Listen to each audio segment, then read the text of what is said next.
Tranquility is nothing more than temporary pleasure.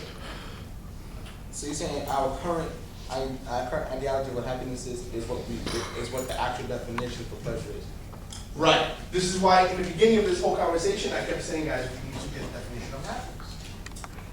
Because what we tend to do as a culture is we define happiness, listen, we define happiness and equate it with pleasure.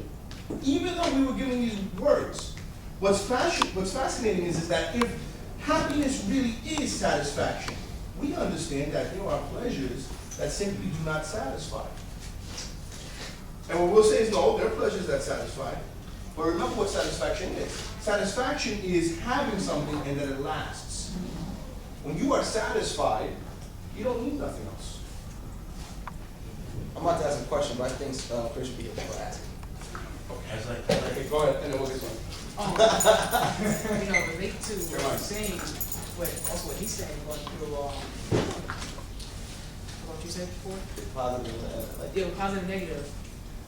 It's like in the Chinese philosophy, the yin and yang sign, you got the light side, you got the darkness, but yeah, in every little light, there's some darkness, and every darkness, there's a little light. But you're always going around that circle constantly. It's not just moving to one side to another, it's always like a circle. That's why there's a morph between the two. Right. It has to be linked. To go through happiness, you have to go through some pain. Vice versa, the same way you go through pain to get some happiness. Right. So isn't that something of meaning of enjoyment?